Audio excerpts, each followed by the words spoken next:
What is up, everybody? It is King Coobers here. And I know I said I was taking a break yesterday.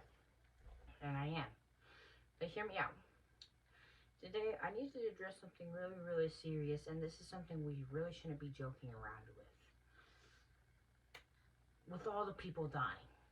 Now, it's obviously not your guys' fault. It's not my fault either. It's definitely not your guys' fault.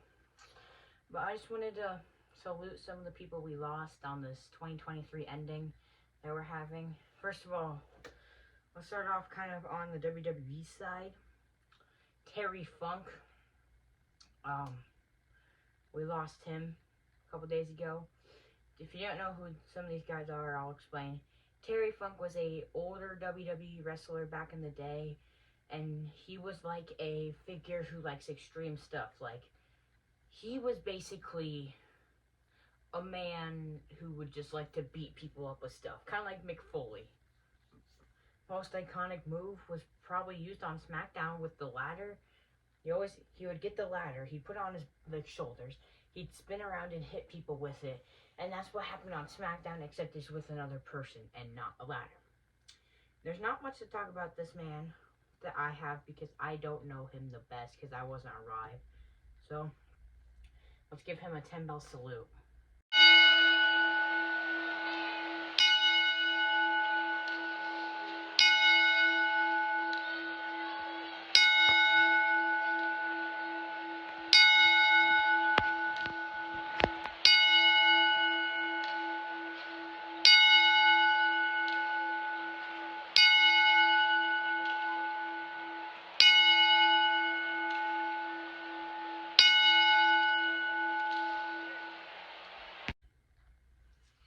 Alright, next person in WWE, the one I really wanted to talk about with you, the main person, Bray Wyatt.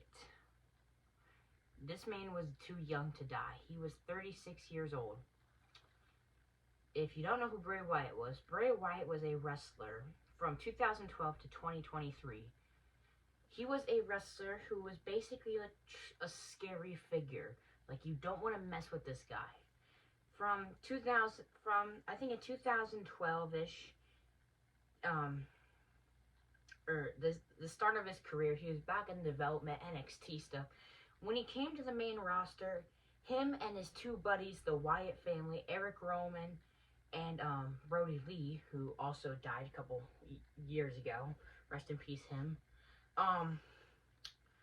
They were all family, and Bray Wyatt was kind of the leader. He was a phenomenal wrestler. At one point, he became the WWE champion. They were just really great people, and yeah, all three of them, like, real life, they're really great people. You didn't want to mess with them. In 2016, he was a single star. He won the WWE championship, and he did a bunch of great stuff. In 2019, he introduced a new really scary character called The Fiend. The Fiend was basically a masked figure who would just, like, put his hand down your throat and choke you out. And it was pretty brutal. So, he was really the Fiend for, I'm going to say 2.5 years. Two-time Universal Champion. There's a couple people he went down with the road with, like Alexa Bliss. He had a great rivalry with Randy Orton before he became the Fiend. He had a pretty good rivalry with The Miz. You guys should know about The Miz by now. And he even teamed up with Braun Strowman. They remade the Wyatt family. That was a great storyline. And he faced a bunch of people who I think he deserves a 10-bell salute as well. In 2022, he made his return. He had his first pay-per-view match and his last match in the business against LA Knight, at the Royal Rumble. This match was a pitch black match, sponsored by Pitch Black Mountain Dew, which I'm still looking for. And he never was and then he was supposed to have a scheduled match with Bobby Lashley at WrestleMania, but his illness was getting pretty intense, so he couldn't continue. And then he was like out. He's been out for a long time, and he was about to come back to the business and face Bobby Lashley, I think. And sickness came back, and he had a heart attack and died. And it's a pretty sad story. He was a great family. He was a great dad.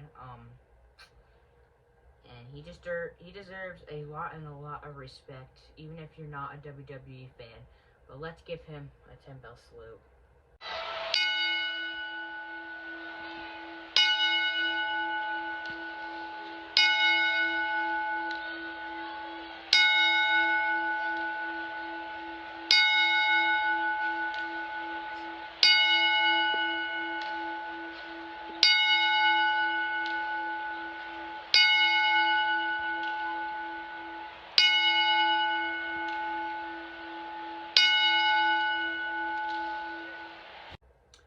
Alright, next up is really one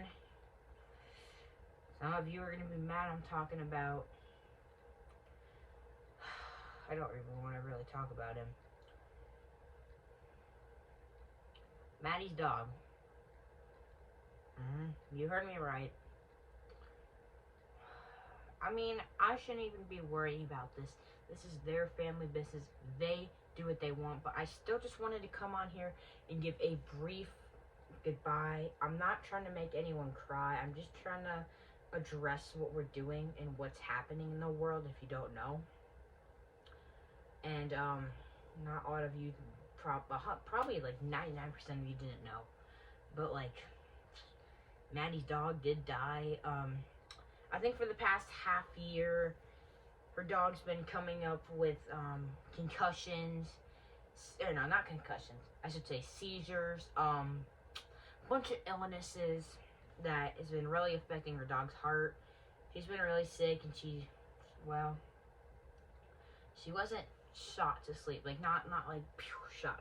She wasn't like shot. She wasn't like shot. You know, like the shot that makes you like go to dead. She died just probably Sunday, because Maddie wasn't texting me on Sunday.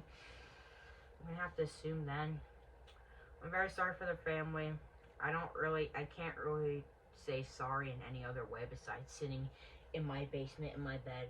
And before we do his 10-bell salute, I wanted to address, I'm not trying to start anything funny, but this is something Ben did point out today. Maddie said to pray for her dog. She wanted us to pray that her dog is doing well in heaven. I hate to tell you this, Maddie, and I'm not trying to be funny. I'm trying to be serious in a funny way. Your dog is sitting in heaven right now, like this.